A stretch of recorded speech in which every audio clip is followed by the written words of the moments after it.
Howdy, stranger.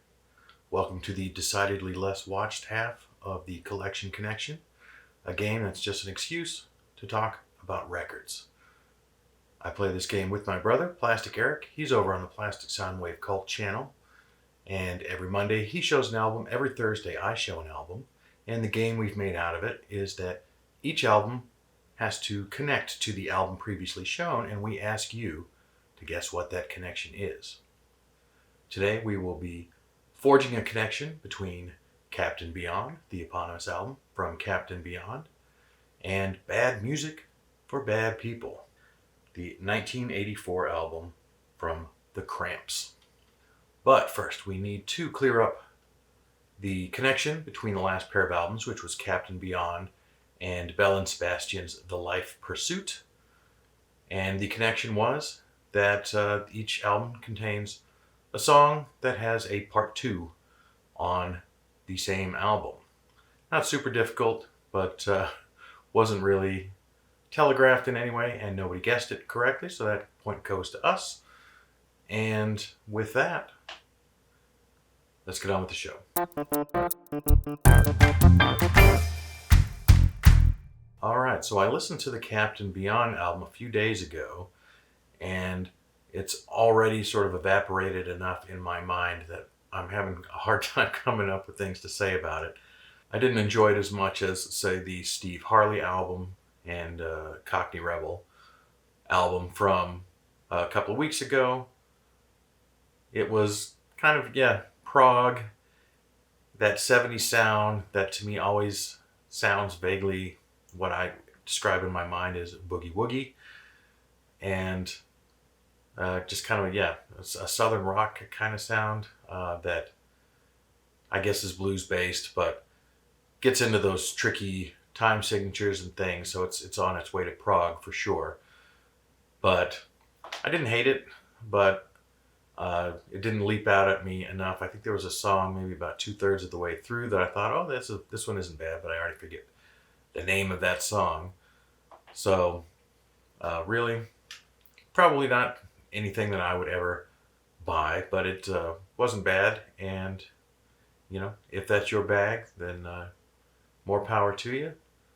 I'm not trying to talk you out of anything, but that's all I really have, I guess, on Captain Beyond. So as a connection, I'm connecting it to The Cramps, Bad Music for Bad People from 1984.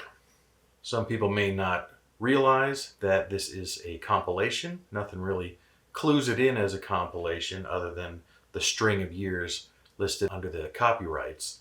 And this particular copy of the album we only picked up last year when we were record shopping in Madison, Wisconsin. My wife was in there with me, and she saw it and she said, oh, this is coming home with us, because as outdated compilations go, this one seemingly hasn't been in circulation forever, and although I'm sure I could have ordered it and bought it online, I was never the big Cramps fan. That was always my wife's thing, and it kind of took happening across it in a store that still had enough of a CD selection that it happened to be in there. And so we took it home. She was super excited about it, and the Cramps had a few members over the years, but the only mainstays from their inception through the time that they packed it in, I guess around 2009, were the lead singer and the guitarist, Lux Interior and Poison Ivy. And they were a husband and wife. Don't know if they were married the whole time or are still married or anything like that, but I know that they were a husband and wife team. I am more familiar with the Cramps myself from the Bikini Girls with Machine Guns era, Stay Sick, more like 1990. And interestingly, the Cramps, they're an American band, and yet they never really had any sort of success. That Bikini Girls with Machine Guns is about as close as they ever got to a hit in the US. And while they certainly weren't a big band in the UK, they had basically all of their success in the UK. But even so, I don't recall necessarily hearing these songs back in the day. I became familiar, I guess, over time with Goo Goo Muck, and Human Fly I know is on a compilation that I have of some sort of possibly the No Thanks, the 1970s punk scene, and I know TV Set actually better from the Spoon cover of it that was made, I believe, specifically for the Poltergeist remake some years ago. That, yeah, they recorded their cover of TV Set for specifically. It's a rip-roaring cover. I love Spoon's version of it, but the Cramps version is good too. And the rest of these songs, I didn't really know, so we've been listening to them a lot. They've been a hit with the kids. They describe their own music as psychobilly, so it's kind of a rockabilly thing, but with a kind of twisted sense of humor and an eye toward the macabre. And the image on the cover of the album, for something that didn't sort of last forever, that has become the most indelible image, I think, from the Cramps on t-shirts and things like that. So even though the album itself went out of print, this image is one of those things emblematic for, I think, the kind of thing that just looks cool and the kind of shirt that would draw the question of, hey, do you actually know any of this band's music? Not being a gatekeeper, but I think that that's probably true, even when the answer would be no. So yeah, it's fun, it's quick, it does gather up a lot of early singles and B-sides, and I think maybe an album track or two. And it was seen even at the time as IRS, their original label, squeezing out any money they could from the Cramps discography, which did not do all that well. But they had moved on to a different label, and so IRS issued this one last compilation to try and recoup whatever they could from it. Left a bad taste in people's mouths, but they still said, hey, it's a great album. And with it just being called Bad Music for Bad People, people like my wife just assumed it was a Cramps album and not a best of. But, or maybe not best of, but a collection, a compilation. Also, I find interesting that some of the tracks on here were actually produced by Alex Chilton.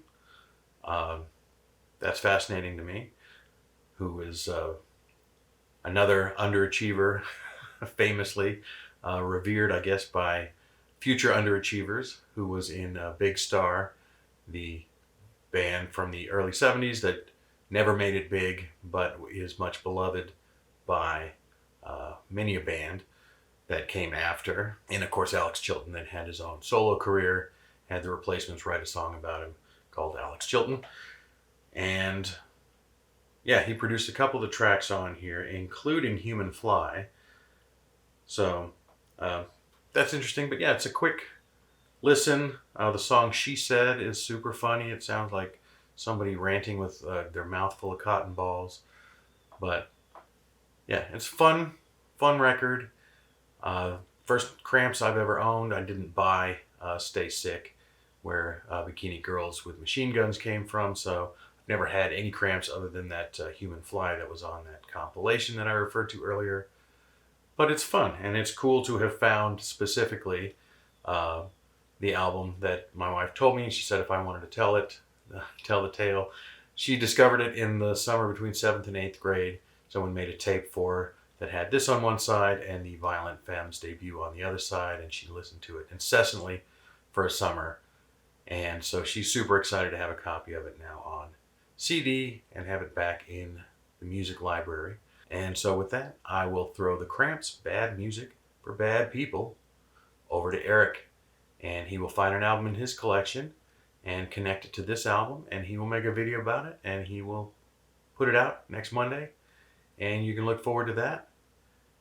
And yeah, if you have a guess what the connection might be between Captain Beyond from 1972 and Bad Music for Bad People from 1984, we ask that you put it down in the comments.